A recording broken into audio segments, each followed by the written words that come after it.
Good morning, students. Today we will continue our topic osmotic pressure. हमने last time osmosis तक read किया था. Osmosis क्या phenomena था? In which the particles or the solvent moves from a low concentrated solution to a high concentrated solution, या फिर जब solvent का फ्लो होता है to the solution side through a semi permeable membrane. ठीक है, अब आपको क्या नोट करना है? उसका osmotic pressure. Osmotic pressure note करने के लिए एक बहुत सिंपल सा एक्सपेरिमेंट है. इसके अंदर हमारे पास क्या है, हम मोस्ट ऑफ द टेक्निक्स यही यूज़ करते हैं कि हम अपोजिट मेथड्स यूज़ करते हैं. अब हमें ये देखना है ऑस्मोसिस का कितना प्रेशर है, सॉल्वेंट का जो फ्लो है, नेट फ्लो है टू द सोल्यूशन साइड, उसकी वजह से कितना वो किस फोर्स से जा रहा है, कितने प्रेशर से जा रहा है. ये नोट करने के लिए हम रिवर्स फिनोमिना यूज़ करेंगे.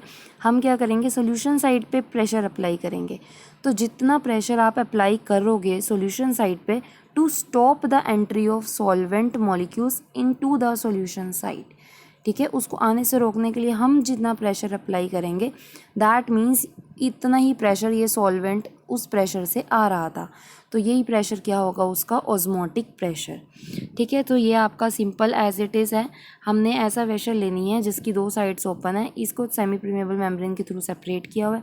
एक साइड सॉल्वेंट है, एक साइड आपका सोल्यूशन है. दैट इज़ यहाँ पे आप कह सकते हो लो कंसनट्रेटेड सोल्यूशन है और यहाँ आपका हाईली कंसनट्रेटेड सोल्यूशन है.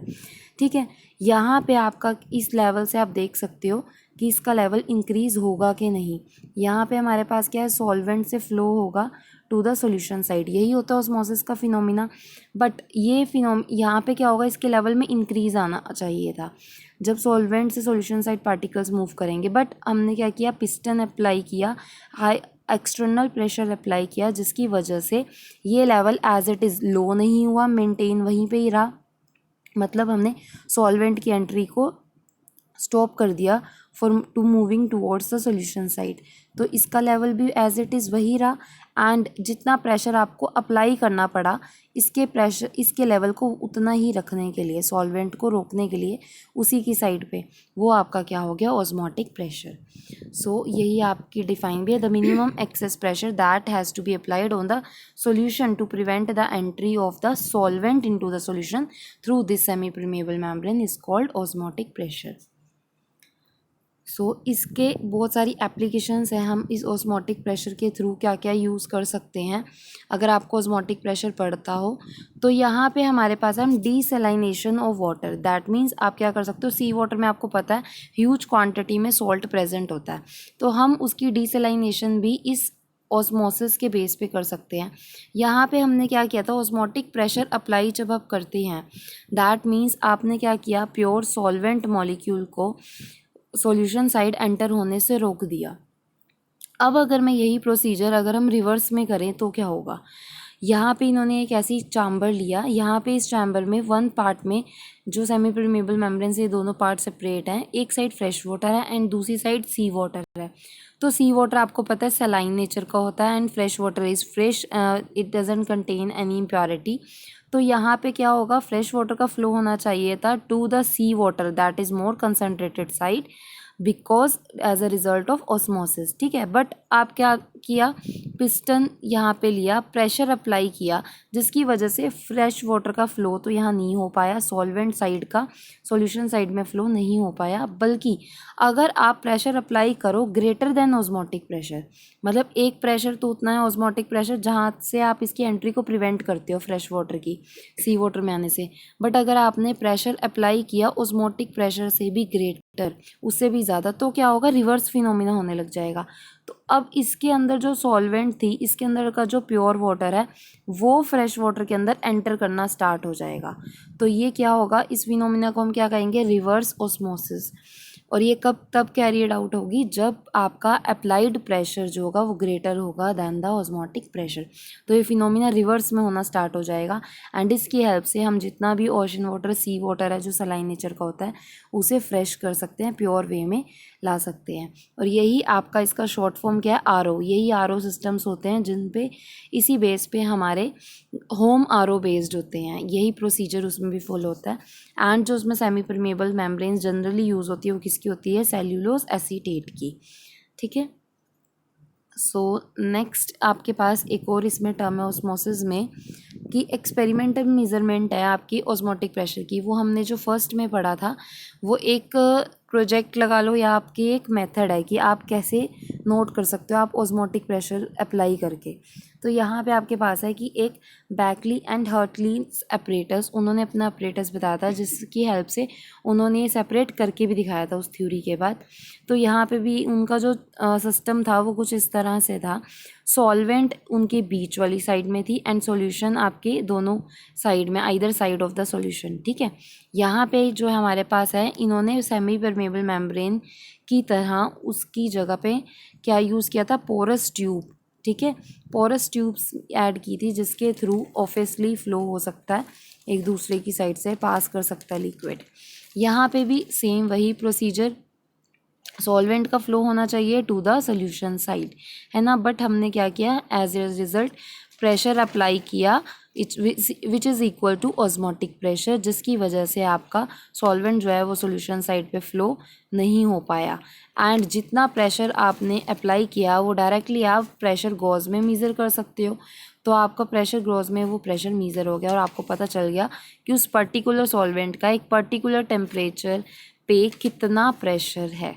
तो ये एक एक्सपेरिमेंटल मेजरमेंट है जिसपे हम एक पर्टिकुलर टेम्परेचर पे पर्टिकुलर प्रेशर नोट कर सकते हैं एक पर्टिकुलर सॉल्वेंट का। सो अब नेक्स्ट हमारे पास टर्म्स हैं ऑस्मोटिक प्रेशर। ऑस्मोटिक प्रेशर जो है उसे हम डिनोट किससे करते हैं, पाई से, which is directly proportional to, आपको पता है, मोलर कंसनट्रेशन, क्योंकि इसमें कंसेप्ट ही सारा कंसनट्रेशन का है। High concentration, low concentration, movement कहाँ होंगी, फ्रॉम लो टू हाई, और आपको पता है टेम्परेचर का। ठीक है, क्योंकि पर्टिकुलर टेम्परेचर पे जो सॉल्युबिलिटीज़ होती हैं वो डिफरेंट हो जाती हैं, सॉल्युबिलिटी वेरी करती है with temperature and as a result concentration also varies with temperature. So osmotic pressure is dependent upon both concentration as well as temperature. So combining these two terms we will get pi is proportional to C T. So जब भी proportionality का sign हम हटाते हैं उसकी जगह क्या आता है, constant value, where are is the constant called solution constant. ठीक है, एंड इसकी वैल्यू क्या होगी, same as that of gas constant की तरह ही। ठीक है, सो हमारे पास एक्सप्रेशन क्या बना, pi is equals to C R T. So आपको पता है concentration is, what is concentration, concentration is the number of moles dissolve per litre volume. आपकी कितनी सॉल्यूशन, कितनी वॉल्यूम के अंदर कितने मोल्स डिजोल्व हैं, वो आती है आपकी concentration. So put the value of C in this above expression, we get pi is equals to N by V over R T. तो यहाँ पे आपके पास by multiplying this v to the pi we will get pi v equals to nRT, and this equation is known as van't Hoff equation for dilute solutions. ठीक है, सो ये आपको इक्वेशन लर्न होनी चाहिए for MCQ part and as well as for numerical point of view. So last हमारे पास अब इसमें क्या है, ऑस्मोसिस में बायोलॉजिकल इंपॉर्टेंस है इसकी। Biological importance that means biologically living organism के अंदर ऑस्मोसिस का फिनोमिना कैसे कैरिड आउट होता है। उससे पहले एक छोटी सी डिफाइन है, आइसोटोनिक सॉल्यूशंस क्या होते हैं, वो सॉल्यूशन जिसका सेम टेम्परेचर पे सेम ऑस्मोटिक प्रेशर होता है। ऐसे दो सॉल्यूशंस को हम क्या कहते हैं, they are isotonic to each other या iso osmotic as their osmotic pressure is same. So biological importance के अंदर हमारे पास क्या है, सबसे पहले आपको पता है यहाँ से कि सेल्स जो होते हैं, सेल के अंदर जो फ्लूइड होता है उसको हम क्या कहते हैं, सेल सैप। ठीक है, एंड सेल्स की जो वॉल होती है वो किससे बनी होती है, living cytoplasmic membrane which is a type of semi permeable membrane.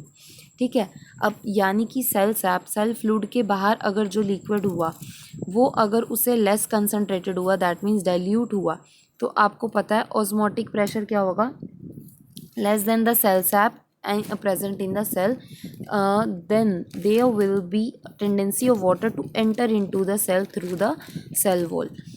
ऐसे ही होगा क्योंकि आपके पास अगर सॉल्यूशन क्या है, लो कंसनट्रेशन बाहर डाइल्यूट है, और सेल सैप आपका क्या है, फ्लूइड जो है वो हाई कंसनट्रेटेड है, तो क्या होगा, उस वजह से ऑब्वियसली आपको पता है ऑस्मोसिस का phenomena, low concentration to high concentration as mentioned as draw through this arrows, वो अंदर आएगा, जिसकी वजह से आपका जो सेल है वो पूरा का पूरा फिल हो जाएगा। दैट मीन्स वो स्वेल हो जाएगा, स्वेल होने की वजह से वो ब्रस्ट हो जाएगा या रप्चर हो जाएगा। इस प्रोसेस को हम क्या कहते हैं, हीमोलिसिस। एंड इन केस अगर आपके सेल सैप की कंसंट्रेशन के कंपैरेटिव आपके आउटसाइड द सेल बॉडी जो आपकी बॉडी में कंसंट्रेशन है लिक्विड की वो अगर हाई है ज़्यादा सेल सैप के कंपैरेटिव, तो क्या होगा, सेल से जो लिक्विड है वो सारा cell sap through this cell wall which is the type of semi permeable membrane बाहर एस्केप आउट होएगा, जिसकी वजह से सेल जो है आपका श्रिंक हो जाएगा। सेल के श्रिंक होने को हम क्या कहते हैं, प्लाज्मोलिसिस या क्रीनेशन। सो इसकी बायोलॉजिकल इंपॉर्टेंस है। फर्दर इसके जो ये इंपॉर्टेंस है वो सोडियम पोटेशियम आयंस के मूवमेंट में यूज़ होती है। हमारे सेल के अंदर सोडियम आयंस की एंट्री एंड एग्जिट जितने इसेंशियल्स उसको कंपोनेंट सेल को चाहिए होते हैं वो इस हिसाब से उस through the phenomena of osmosis वो अंदर लेता है, एंड जो उसको नहीं चाहिए होते हैं through the phenomena of osmosis वो इजेक्ट आउट कर देता है, बाहर कर देता है सेल से। ठीक है, सो यही आपकी बायोलॉजिकल इंपॉर्टेंस है ऑस्मोसिस की। So thanks for watching the video.